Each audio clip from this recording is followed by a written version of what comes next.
gustaba Paco hacer algo por ahí, entonces por eso cambiamos. A lo mejor el próximo domingo le toca al hermano Paco. Damos gracias a Dios, hermanos, por el privilegio que nos da de estar reunidos aquí, de adorar su santo nombre, de escuchar una porción de su palabra, hermanos. Vamos a comenzar con un texto de Mateo 9.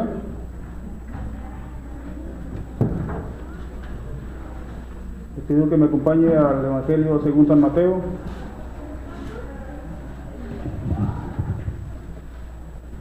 Capítulo 9, versículos 37 y 38.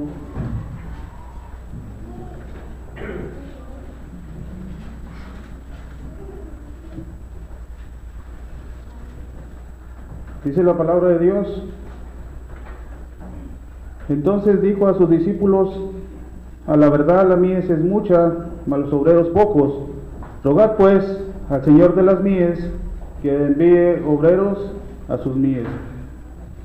El Señor Jesús, hermano, al hacer referencia a las mies podríamos decir que es el trigo ya maduro, el cereal ya maduro, listo para ser cosechado en alguna plantación. Es el grano, es el trigo que ya está maduro. Y obviamente al referirse a las mies está hablando del terreno donde sembra este cereal, este trigo. Y el Señor, hermanos, al ver las multitudes necesitadas, al ver toda la necesidad que había a su alrededor de la gente que le seguía, del pueblo judío, Él tiene este pensamiento en su mente, y por eso es que dice: rogad al Señor de las mies que envíe obreros a las mies. Y el Señor, hermanos, empezaba a predicar el reino de los cielos. Sus primeras palabras eran: arrepentidos, porque el reino de los cielos se ha acercado. Entonces lo que queremos hablar esta tarde, hermanos, es la llamada del Señor, ¿sí? Acerca de esto. Al decir rogad al Señor de las mies, hace referencia a nuestro Dios, pues Él es el dueño de todo, hermanos. Está hablando de orar a nuestro Dios para que nuestro Dios provea de los obreros necesarios para el trabajo, para su obra. Y obviamente pues el mundo es mucha gente, hermanos, y hay mucha necesidad de hacer la obra de nuestro Dios. La semilla, hermanos, que nuestro Dios plantó, que es el Evangelio, que Él hace referencia, por ejemplo, en Mateo 13:31, ahí mismo más adelante, donde habla acerca de la parábola de la semilla de mostaza. Hace otra analogía, usando ahora esta planta de la mostaza. Dice: otra parábola refirió diciendo: el reino de los cielos es semejante al grano de mostaza, que un hombre tomó y sembró en su campo, el cual a la verdad es más pequeña de todas las semillas, pero cuando ha crecido es la mayor de las hortalizas y hace árbol de tal manera que vienen las aves del cielo y hacen nidos en sus ramas. Esta parábola, hermano, está haciendo referencia al reino de los cielos, a la iglesia, y dice que de una semilla muy pequeña crece un árbol muy grande. Yo otra vez me di a la tarea yo no conocía el árbol de mostaza, y lo busqué por ahí en el internet, hermanos, y verdaderamente es un árbol muy grande. Entonces hace referencia a esa pequeña semillita de mostaza, hermanos, y que nace algo grande, que tiene mucha fuerza, que tiene mucha vida, y hace crecer ese árbol, dice, de no sé qué por ciento, pero de manera muy, muy grande. Y así es el Evangelio, hermanos. Ha crecido de manera muy grande, de tal manera que ahora nosotros somos ese árbol de mostaza. Nosotros somos el resultado de la semilla del Evangelio que sembró el sembrador. Y por lo consiguiente, hermanos, del Evangelio, pues nosotros debemos de hacer lo que Cristo hizo, de ser como Cristo fue, porque el Evangelio Él nos los ha dado. Y es lo que cita Él ahí por Mateo 16:20, que de los frutos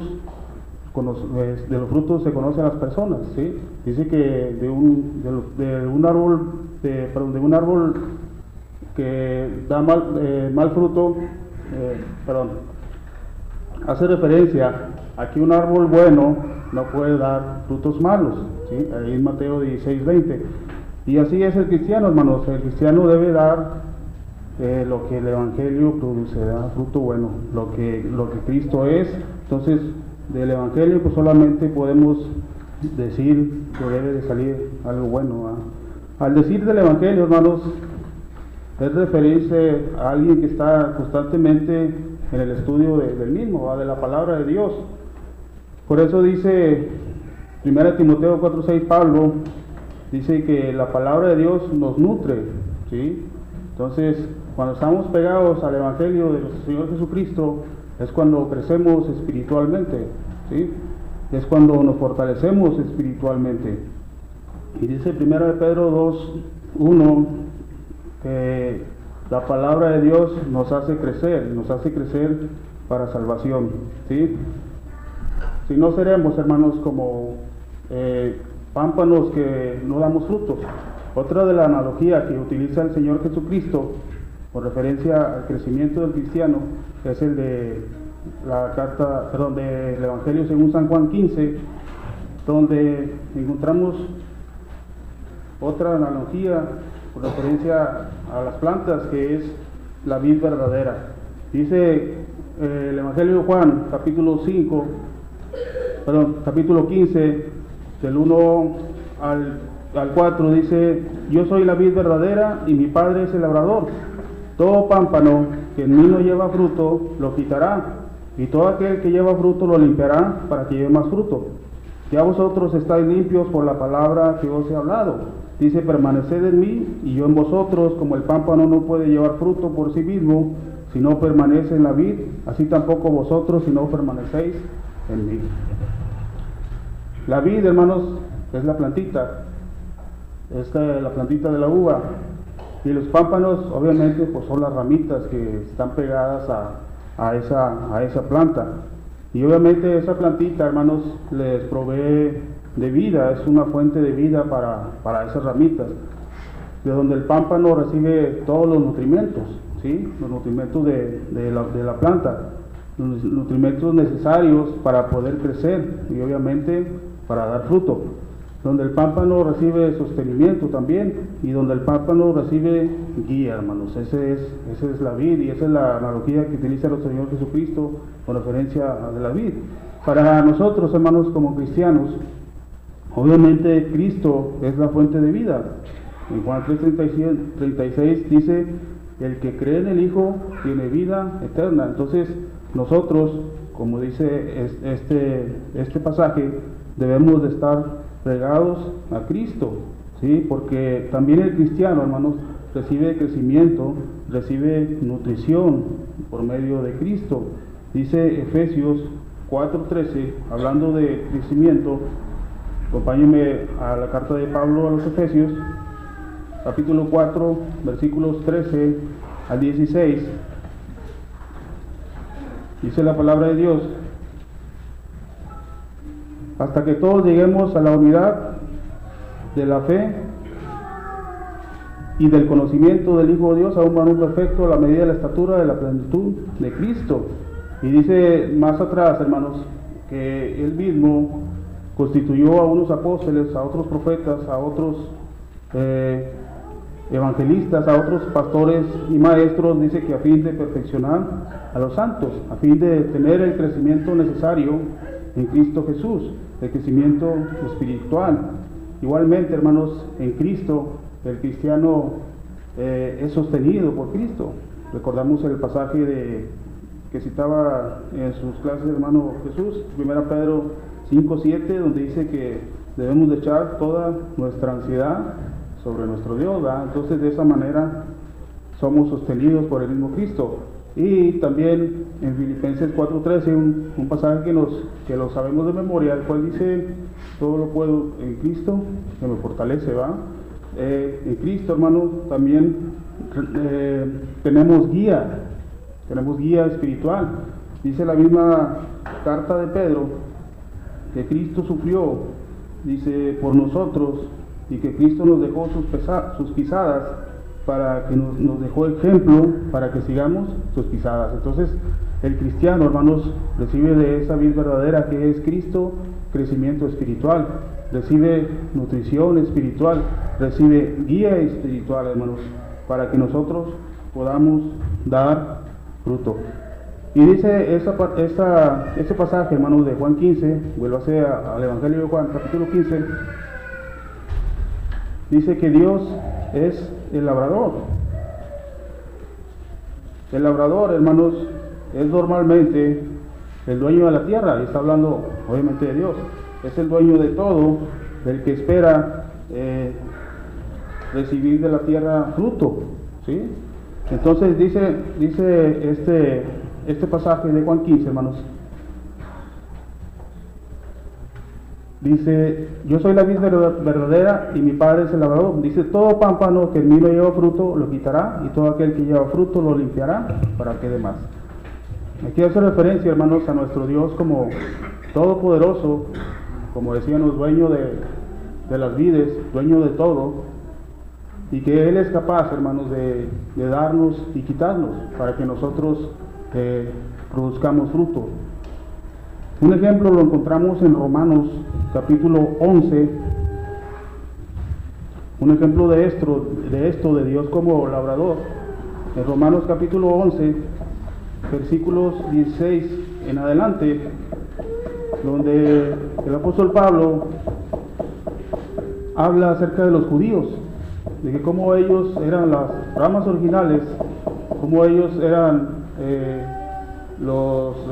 el olivo original, hermanos, y por la desobediencia que ellos tuvieron, más bien dicho, fueron desgajados de esa planta, hermanos, y fueron injertados los gentiles en esa planta, ¿sí? Dando a entender que Dios puede hacer y deshacer como el labrador. Dice el versículo 11: digo pues, ha tropezado los de Israel para que cayesen en ninguna manera, pero su transgresión vino la salvación a los gentiles para provocarles celos. Dice: su transgresión es la riqueza del mundo y su defección la riqueza de los gentiles. ¿Cuánto más su plena restauración? Dice: porque vosotros, hablo gentiles, por cuanto yo soy apóstol a los gentiles, honro mi ministerio. Dice: por si en alguna manera pueda provocar celos a los de mi sangre y hacer salvos a algunos de ellos. Dice: porque si la exclusión es la reconciliación del mundo, ¿qué será de su admisión sino vida entre los muertos? Y luego dice el 16: si las primicias son santas, también lo es la masa restante, y si la raíz es santa, también lo son las ramas. Pues si algunas de las ramas fueron desgajadas, y tú siendo olivo silvestre has sido injertado en el lugar de ellas, y has sido hecho participante de la raíz y de la rica savia del olivo, no te jactes contra las ramas, y si te jactas, sabe que no sustentas tú a la raíz, sino la raíz a ti, pues las ramas dirás: fueron desgajadas para que yo fuese injertado. Bien, por su incredulidad fueron desgajadas, pero tú por fe estás en pie. No te ensoberbezcas, sino teme, porque si Dios no perdonó a las ramas naturales, a ti tampoco te perdonará. Y luego dice el 22 dice: mira pues la bondad y la severidad de Dios. La severidad ciertamente para con los que cayeron, pero la bondad para contigo si permaneces en esa bondad, pues de otra manera tú también serás cortado. Nuestro Dios, hermanos, es el labrador, es el que hace y deshace en pocas maneras. Y si nosotros no llevamos fruto, hermanos, seremos cortados, seremos desgajados como el pueblo de Israel. Entonces, ¿qué debemos de hacer?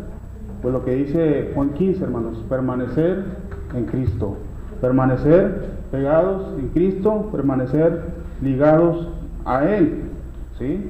Porque dice Cristo: el que no está en mí, el que no permanece en mí, no va a poder llevar fruto. Y dice que debemos, el versículo 10, hermanos, de Juan 15, dice que debemos permanecer en el amor de Cristo. ¿Y cómo estamos en el amor de Cristo? Pues dice el versículo 10: si guardamos sus mandamientos, ¿sí? Cuando guardamos los mandamientos, estamos en el amor de Cristo, ¿sí? Y el mensaje que Él nos dio dice el versículo 17, que nos amemos unos a otros, ¿sí? Entonces, hermanos, estamos hablando de los obreros de la mies, ¿sí? Del llamado de Dios para con nosotros. ¿Y por qué digo todo esto? Porque hablábamos de esa semilla de mostaza, hermanos, que ha crecido, ahora es la iglesia de Cristo, ahora somos nosotros, y nosotros para poder dar fruto, para poder trabajar en la viña del Señor, para trabajar en esas mies, hermanos, nosotros debemos de estar pegados a Cristo. Para poder dar fruto, hermanos, nosotros debemos de estar en el amor de Cristo, nosotros debemos guardar sus mandamientos, ¿sí? Porque de otra manera, dice el Señor, que separados de Él, nada podemos hacer, ¿sí? Así, hermanos, podemos decir muchas cosas. Ahora, volvámonos al pasaje con el que empezamos, de Mateo 9, pero en el capítulo 10, Mateo 10.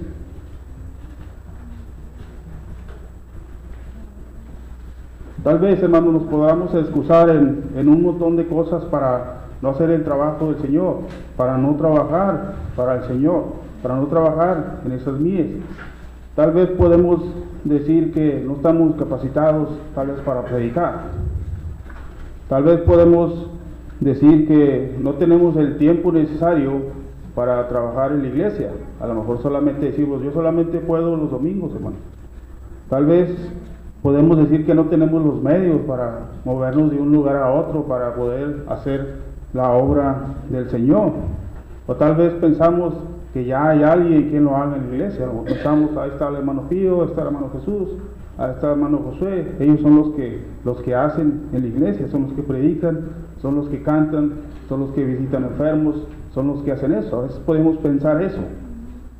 Pero realmente, hermanos, no tenemos excusa para servir al Señor. Si notamos en este capítulo 10 de Mateo, el Señor no escogió, no escogió gente, podríamos decir, muy preparada. A veces pensamos que los más preparados son los que pueden hacer las cosas, y en verdad hay algo de razón en eso, pero el Señor Jesús escogió gente común y corriente como usted y como yo. Igual dentro de la iglesia puede haber muchos hermanos que tengan mucha capacidad, que sean licenciados, que sean abogados, que sean doctores, que sean gente preparada, y eso les facilita mucho el desenvolverse dentro de la iglesia. Y a veces nosotros pensamos, los que no estamos tan preparados, que ellos son los que deberían de hacer el trabajo. Pero ciertamente el Señor Jesús no escogió a gente tan selecta.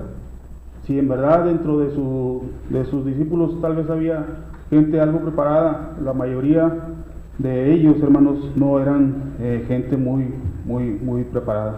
Si leemos el capítulo 10, dice 1, entonces llamando a sus 12 discípulos, dice que les dio autoridad sobre los espíritus inmundos para que echasen fuera y para sanar toda enfermedad y toda dolencia.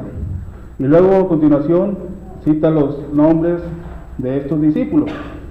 Y a la verdad, pues en algunas ocasiones hemos leído o hemos aprendido acerca de estos discípulos.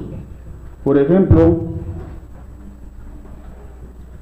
el caso de Pedro y Andrés, que eran de oficio pescadores y que eran de Galilea, de la región de Galilea.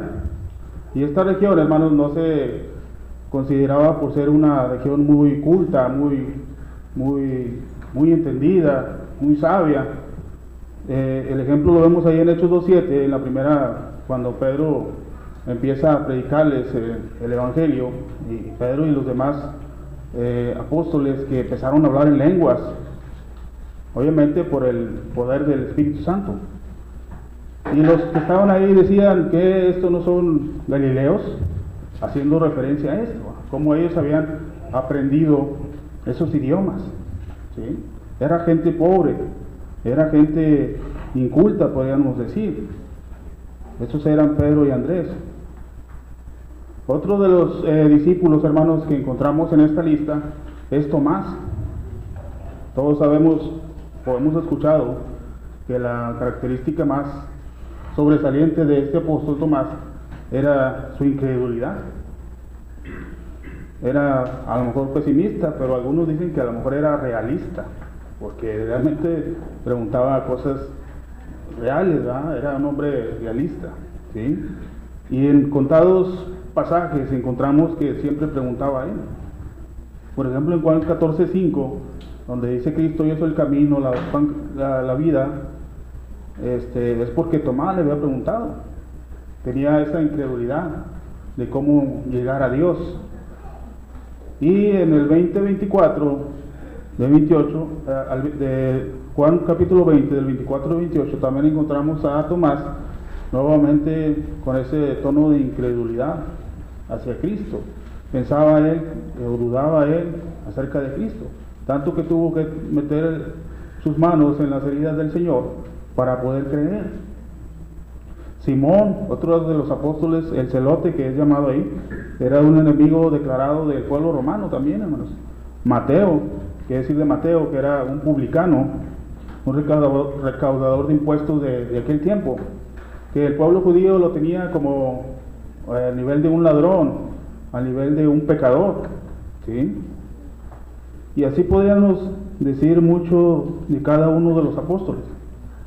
Gente hasta cierto punto común y corriente, hermanos, como usted y como yo.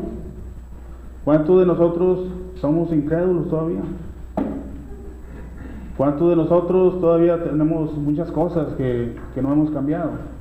¿O cuántos de nosotros somos impetuosos o hablamos antes de pensar como lo hacía Pedro? ¿Verdad? El Señor no se valió, hermanos, de gente muy preparada, de gente muy estudiada para llevar su palabra, para hacer la obra del Señor, ¿sí? Y esto lo vemos aquí, en sus apóstoles, ¿sí? ¿Qué era lo que hacía especial a estos hombres entonces? ¿Qué era lo que hacía capaces a estos hombres que el Señor escogió? Pues muy sencillo, muy simple. Lo que lo hacía diferentes y capaces para la obra del Señor era el mismo Cristo, ¿sí? Él mismo dice en el primer versículo de este capítulo, dice, les dio autoridad, ¿sí? Obviamente ellos no pudieran por sí mismos echar fuera demonios, que los demonios se sujetasen a ellos nada más por lo que eran ellos, o no podían ellos sanar las enfermedades nada más por ellos, ¿sí? O no podían resucitar muertos nada más porque sí, porque eran ellos. Eso era porque Cristo les había dado esa autoridad, que de cierta manera aquí equivale a poder, ¿sí? Ellos eran lo que eran por Cristo. Lo que hacía diferentes a estos hombres era estar con Cristo. Él los capacitaba para servir a sus hermanos. Él les enseñaba el trabajo, la obra de Dios, y no solamente para predicar la palabra de Dios, porque a veces hacemos mucho enfoque o hacemos mucho énfasis en el solamente llevar la palabra de Dios, sino parte de la enseñanza que Cristo les dio a esos discípulos, hermanos, era atender las necesidades de sus hermanos, las necesidades del pueblo, de todo el pueblo. Dice ahí mismo en Mateo 9:35, dice, aquí vemos el ejemplo, dice, recorría Jesús todas las ciudades y aldeas, y luego dice, enseñando, fíjese bien, primeramente enseñando en la sinagoga de ellos, también predicando el evangelio de ellos, y también sanando toda enfermedad y toda dolencia del pueblo. Eso es lo que hacía Cristo. No solamente hacía énfasis en una cosa, sino que atendía todas las necesidades del pueblo. En ocasiones también los alimentaba. Tenía compasión hacia las personas, hacia sus hermanos los judíos, y también los alimentaba, ¿sí? Es decir, atendía todas las necesidades del pueblo. No solamente se enfocaba a una cosa, sino que el trabajo de los apóstoles, hermanos, era todo eso. Ahora, hermanos, en este tiempo, nosotros somos los llamados. Ahora ya no están los apóstoles, ya no está la iglesia de Tesalónica que inundaba por todos lugares y llevaba el evangelio por todos lados, ¿sí? Ahora usted y yo somos los escogidos, hermanos. Dice Efesios 1:3 al 9, hermanos, que nosotros somos escogidos. Y también, hermanos, de la misma manera que el mismo Cristo capacitaba a sus discípulos, a estos hombres que no tenían grande educación para hacer la obra del Señor, también nos capacita a nosotros. En aquel tiempo, hermanos, Él los enseñaba directamente, de persona a persona, con su ejemplo, con su palabra, les enseñaba lo que tenían que hacer. Ahora el Señor no está aquí físicamente para enseñarnos a nosotros, pero ¿cómo nos capacita Dios? ¿Cómo nos capacita el Señor Jesús para hacer la obra en este tiempo, la iglesia? Pues simple y sencillamente por medio de su palabra, por medio de la palabra de Dios. Recuerden lo que dice Hebreos 1:1. Dios, habiendo hablado de muchas maneras, ahora nos ha hablado por el Hijo. Y ahora tenemos la palabra escrita, la cual dice, la segunda carta de Timoteo 3 dice que toda escritura es inspirada por Dios y es útil para enseñar, nos es útil para redarguir, nos es útil para corregirnos, nos es útil, hermanos, para instruirnos en justicia, en los mandamientos de Dios, ¿sí? Entonces, de esa manera, nosotros somos capacitados para hacer la obra de nuestro Dios, ¿sí? Y al igual, hermanos, que los apóstoles, al igual que ellos, dice Efesios 3:10, acompáñenme a la carta de Pablo de los Efesios 3:10, hablando de la iglesia.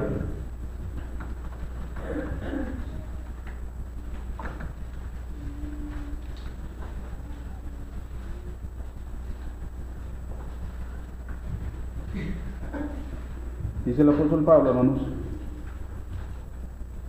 para que la multiforme sabiduría de Dios sea ahora dada a conocer por medio de la iglesia a los principados y potestades de los lugares celestiales y conforme al propósito eterno que hizo en Cristo Jesús, nuestro Señor. Ahora nosotros, la iglesia, como dice el escritor, el Pablo, dice ahora, en este tiempo, nosotros somos los encargados, hermanos, de hacer la obra de nuestro Dios, ¿sí? Ya no están los apóstoles, hermanos. Cada uno de nosotros ahora somos obreros, ¿sí? Somos aquellos obreros por los cuales el Señor Jesucristo oró, ¿sí? Para atender las necesidades del pueblo. Y bien, hermanos, vuélvase a Mateo 10, donde vemos nuevamente al Señor Jesucristo con sus apóstoles, que los iba a enviar, hermanos, a predicar en esa, podríamos llamarle comisión o trabajo limitado, porque solamente era, dice ahí claramente, a las ovejas perdidas de Israel. Dice el 10:5, a estos 12 envió Jesús y les dio instrucciones diciendo, por camino de gentiles no vayáis y en ciudad de samaritanos no entréis, sino id antes a las ovejas perdidas de la casa de Israel. Dice, yendo, predicar diciendo, el reino de los cielos se ha acercado, ¿sí? Lo que veíamos en un principio, en Mateo 9:35, dice, sanad enfermos, limpiad leprosos, resucitad muertos y echad fuera demonios. De gracia recibiste, da de gracia. ¿Qué queda decir esto, hermano? De gracia recibiste, da de gracia. Pues simple y sencillamente, hermanos, los apóstoles habían recibido esos dones milagrosos. Y nuevamente digo, se habían recibido no porque ellos fueran algo especial, sino porque Cristo se los había dado. Y obviamente esos talentos se los dio para ponerlos al servicio del pueblo, para ponerlos al servicio de sus hermanos. No se los dio para que los tuvieran guardados, ¿sí? Por eso ellos debían de echar fuera a los demonios, debían de resucitar muertos, debían de curar a los enfermos y obviamente predicar la palabra de Dios. Por eso dice el Señor, dad de gracia lo que de gracia recibiste. ¿Sí? Ahora la pregunta, según la parábola de los talentos, nosotros también Dios nos ha dado talentos, hermanos. A la iglesia dice, por ejemplo, Efesios 4:7, que Cristo nos ha dado talentos a cada uno de nosotros. ¿Cuántos talentos tendremos nosotros que hemos recibido de nuestro Dios? Tal vez algunos hermanos sean muy buenos para cantar. Estoy seguro que muchos de los hermanos que están aquí son muy buenos para cantar. Hay muchos hermanos que son muy buenos para evangelizar. Hay muchos hermanos que son muy buenos para enseñar a otros hermanos, a veces con el mismo ejemplo. Hay muchos hermanos que tienen muchos dones, muchos talentos. Bueno, el Señor nos los dio, hermanos, no para tenerlos guardados, sino para ponerlos al servicio de nuestros hermanos. Eso es lo que debemos de hacer como obreros del Señor, utilizar nuestros talentos para el servicio de nuestros hermanos. Fíjese lo que dice Romanos 12, carta de Pablo a los Romanos, capítulos 12, del 1 al 8. Dice Pablo, hermanos: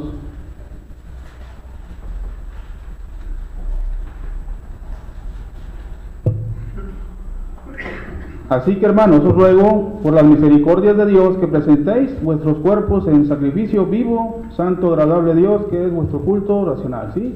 Ahí está el servicio. Dice: no os conforméis a este siglo, sino transformaos por medio de la renovación de vuestro entendimiento.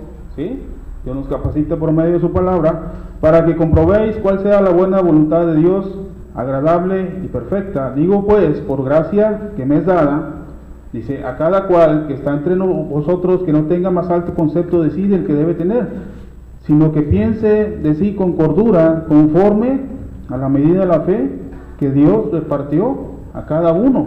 ¿Sí? Y luego dice el 4, porque de la manera que un cuerpo tenemos muchos miembros, pero no todos los miembros tienen la misma función. El 5, así nosotros, siendo muchos, somos un cuerpo en Cristo, dice, y todos miembros los unos de los otros, de manera que teniendo diferentes dones, según la gracia, ¿sí? De gracia dada, lo que de gracia recibiste, dice que nos es dada, si el de profecía, úsese conforme a la medida de la fe, o si de servicio, en servir, o el que enseña, en la enseñanza, el que exhorta, en la exhortación, el que reparte con liberalidad, el que preside con solicitud, el que hace misericordia con alegría. Ahí está un ejemplo más, hermanos, de que si Dios nos dio algún don, algún talento especial, nosotros debemos de ponerlo al servicio de nuestros hermanos, al servicio de la iglesia, al servicio de la gente, hermanos. No es para tenerlo guardado. Acuérdese de la parábola, ¿sí?, de Mateo 24:16, que habla de los talentos. Debemos ponerlos al servicio de nuestros hermanos. Y versículos más adelante de Mateo, creo que es 24, hermanos, 16. El Señor Jesús, hablando del juicio de las naciones, precisamente hace referencia a eso, que cuando servimos a uno de nuestros hermanos, cuando ponemos nuestros talentos al servicio de nuestros hermanos, realmente estamos sirviendo a Cristo, realmente estamos sirviéndole a Él. Y cuando no lo hacemos, pues obviamente no lo hacemos a Él. Y según el pasaje de Mateo, dice que de eso depende mucho nuestra salvación, hermanos.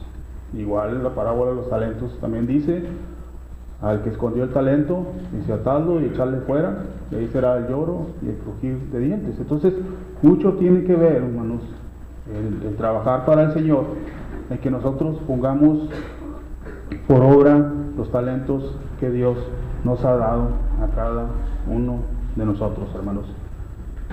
Y pensando siempre, hermanos, que esto que nosotros hacemos, como dice Primera de Corintios 15:58, un pasaje que creo que no sabemos de memoria, hablando del trabajo en el Señor, dice desde el 57, mas gracias sean dadas a Dios, que nos da la victoria por medio de nuestro Señor Jesucristo. Así que, hermanos míos, amados, estad firmes, primeramente firmes y constantes, no fluctuantes, hermanos, creciendo. ¿Cómo? Creciendo en la obra del Señor, es decir, trabajando más y más, ¿sí? Siempre, dice, sabiendo que vuestro trabajo en el Señor no es en vano. Entonces, todo lo que hagamos para el Señor, hermanos, no es en vano. Y fíjense lo que dice también Hebreos 6:10 acerca de esto.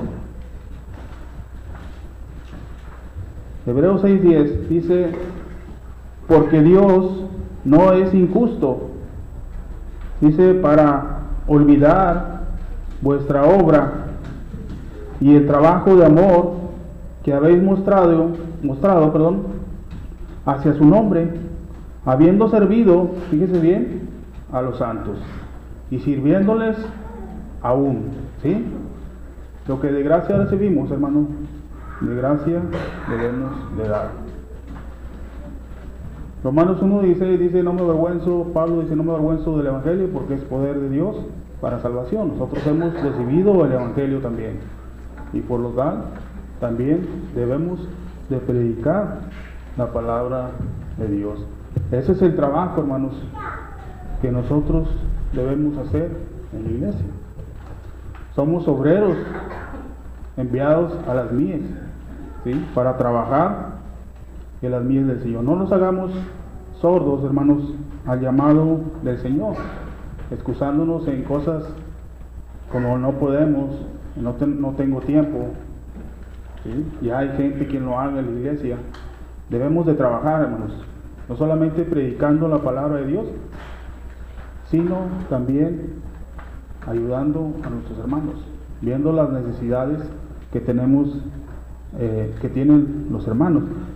Somos esa semilla, hermanos, que el Señor plantó, el Evangelio, y si permanecemos en el Evangelio, vamos a crecer espiritualmente, y la clave está en que debemos de estar unidos a Cristo, lo que dice Juan 15, debemos de estar unidos al Señor, porque por lo que somos nosotros, como lo eran los apóstoles, no podemos hacer nada por nosotros mismos, sino lo que nos capacita, lo que nos hace crecer, lo que nos fortalece es Cristo. Y la manera en que somos instruidos para hacer el trabajo del Señor es por medio de la Escritura, hermanos. Y quédese con esta frase que el Señor dijo: dad de gracia lo que de gracia recibimos. Señor les bendiga, hermanos.